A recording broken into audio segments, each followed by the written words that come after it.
Todd Father, you get to lead the way. You also work for Yes. We're charging the damn mound. The New York Yankees offense last year was putrid by just about anybody's observations, including their own. So how do you feel now? I feel really good. I feel really damn good. I think this was the number one most important thing they were trying to do, getting the trade. They talked about Bellinger, but the big thing they wanted to do was get this trade done, and I think they did. Um, the guys they're giving up, there's some really good players, but at the same time, this is the guy they needed. This is a left-handed bat they've been looking for. Everybody talks about the short porch. He can go to all fields. It doesn't matter. Juan Soto is a very good baseball player. Let's not forget Verdugo is also going to be out there as well. So think about that outfield: Verdugo, Judge, Soto, and then you got Trent Grisham coming in too as well as the fourth outfielder. Pretty damn good. Pretty damn good. You lose a guy like Higashioka, who's a solid catcher. Hopefully Trevino is 100%. I got to see him the other day actually, and he told me he is pretty much 100% ready to rock. So it's going to be a fun year now, and I don't think they're done. I think they have all their sights set on Yamamoto as well. This is just the start of it, and the people in the Northeast are very excited. You should have seen some of the headlines today in the newspapers. Very, very, very nice. Very, very smooth. This guy's on track for the Hall of Fame. I mean, he's 25 years old. You got to keep doing it for a while.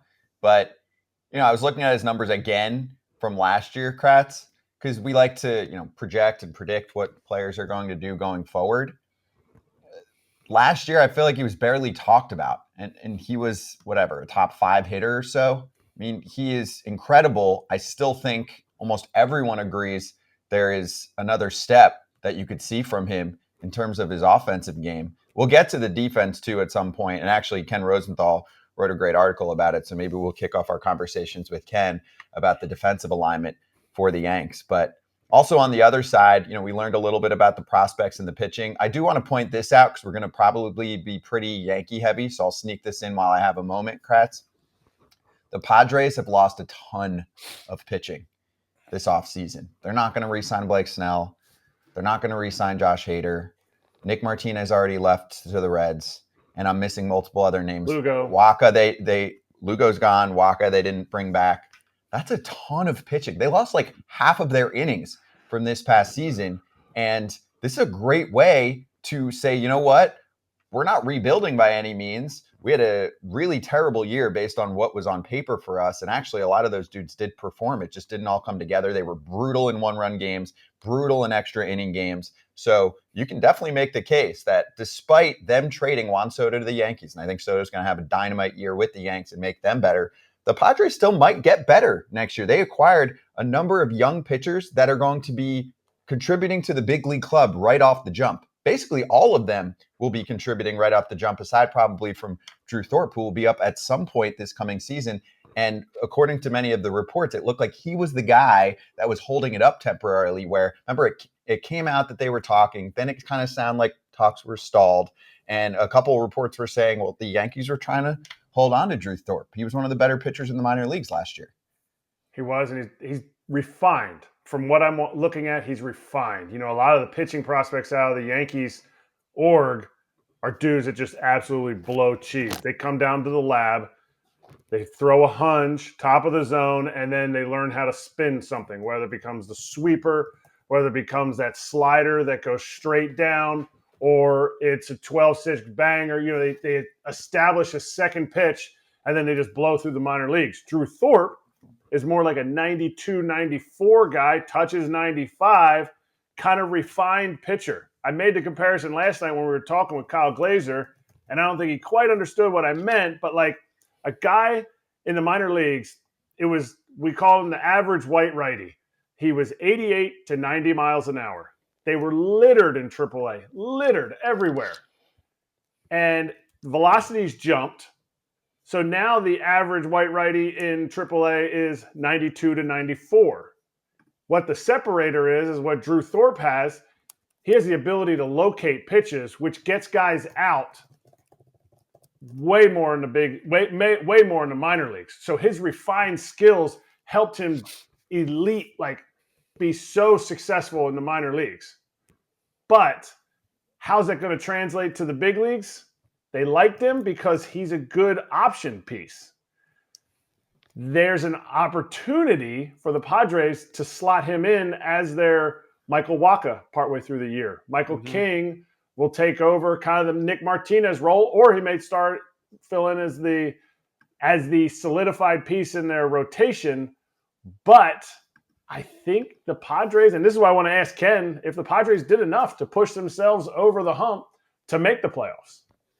No, well, they're just getting started with their offseason. That was the whole point here, is they needed financial flexibility in their mind. And hey, no one's going to criticize the Padres for how much they've spent on their ball club over the last few years. But they were going to take it down a notch, but not as many notches as people think. That's the thing. They're in on players right now. They're going to make moves. I'll see if I want to see. I know Jung-Ho Lee is one of the guys that they're in on, but I want to see. I want to see if they actually do something. Because with Soto gone, they saved that money that they needed to take a loan out for last year, that $50 million. Like, they can't just keep working in a deficit. Like, they've clearly shown they can't work in a deficit. And so they need guys, just like the Yankees need guys in the lineup from last year, to step up. And the Padres are going to need to step up. But yeah, but Preller, the GM of the Padres, AJ Preller, said that they still want starting pitching and a high leverage reliever. They'd like to add someone for the 8th or 9th inning. So, Kratz, I think they've still got something in them, even if they don't end up with Lee, who I think will be a hot commodity for a number of teams as well. I think San Francisco might go hard after him, or Bellinger, depending on what they're looking to do. But I do think San Diego's still got multiple transactions to go. I just don't see where. I don't see where, because a guy like Kimbrel would have been a spot. He's already traded. Preller already traded Kimbrel away one time. So, but I see them in that like $10 million range a year. Kimbrel went for 13. You know, I have a hard time seeing, other than like how the Phillies kind of built their bullpen last year, just piecing the bullpen together, and they still have rotation issues. Yeah, but dude, okay, so we're showing you some of the pitching that they acquired, but let me also mention how many relievers are still on the market. I know many teams obviously are talking to Jordan Hicks, so that might be a little too pricey for them. Yep. Chapman, yeah. Robert Stevenson is a super hot commodity. Hector Neris, there are a lot of names, I'm telling you. David Robertson coming off a great year. I just think they'll play in those waters. I can go on and on. There are plenty of still like effective relievers that are on the open market that I think they'll kind of add to. All right, back to the Yanks for a second with Todd Father. So Judge is entering his age 32 season. Garrett Cole's entering his age 33 season. Obviously, he's better than ever right now. But, I mean, you know this. You had to painfully watch some Yankee games that were really difficult and really unconventional from them over the last few years. If you look at what happened in 2023, everyone was like, this stops now. Enough, right? So You've got not only a bad season they're coming off of, and almost, I would say, a chip on their shoulder, right? Even with the analytics talk, I think that's kind of pissing the front office off. Mm-hmm. And then on top of that, you have two bona fide superstars in their prime. You have a top 3 at least starting pitcher in the sport and a top 3 overall player in the sport, both in their prime. And primes don't last forever. So the time is now, right? So another thing with getting this Juan Soto trade, well, two things. It takes the stress off some of the other big guns. I mean, you think about Giancarlo Stanton. Listen, we got a Juan Soto. We got an Aaron Judge. Just be yourself. You think about Anthony Rizzo. You think about some of these guys that are huge stars that don't have to hump that workload. You know, it would be great to see, but at the same time, if one guy's doing well, piggyback off that guy. So they have this nice combination of hitters where they don't always have to do it all by themselves anymore. They have a great group, and when they understand their roles, where they're hitting in the lineup, what they're trying to do, and they're focusing, if we're going to walk this guy, who are you going to next? You know what I mean? So it's a good plethora lineup. Now, listen, you put Judge in center field. I know Ken talked about it as well. Say all of a sudden he needs a break or he's got a little ailment going on. Trent Grisham can play that position. So if Judge needs to get a day where he needs to, be the DH, give Giancarlo a day off or two or whatever it is, just depends on how it's going. They have a plethora of things they can do. And, Aaron Boone, if I'm him, I am so excited because I can manipulate my lineup in any which way I can right now, and it's going to work, and it should work out. Where are we at on Judge over-under games in center field in terms of what you think he'll do and what you're comfortable with? And there's the article from Ken, and Ken should be joining us pretty soon to elaborate on this, but I'll get thoughts from the player's perspective here first, because, and Ken's not the only one. There have been quite a few people over the last 24 hours that are like, I'd be careful. And Ken's article included how Bryce Harper suddenly goes from the outfield to the infield. Mookie Betts suddenly goes from the outfield to the infield. I'm not saying that for Judge. I'm just saying, is center field not one of what's the power rankings of the most physically long-term taxing positions in baseball, that if you have a long-term asset that you spend a ton of money on and your most important thing is to keep him on the field, what's the most taxing from top to bottom? Catching. Okay. Yep. Shortstop. Okay. Center field. There you go. But I also think because more is demanded of especially shortstop, center field, you see when guys age. That's where I'm not 100% in the camp of what Ken was writing about, is you see guys aging. I get it. You have to back up way more plays because you're always running in center field. Base hit to left, you're moving to the left field. Base hit to right, you're moving to right field. Like, you're always moving in center. I get that part of it.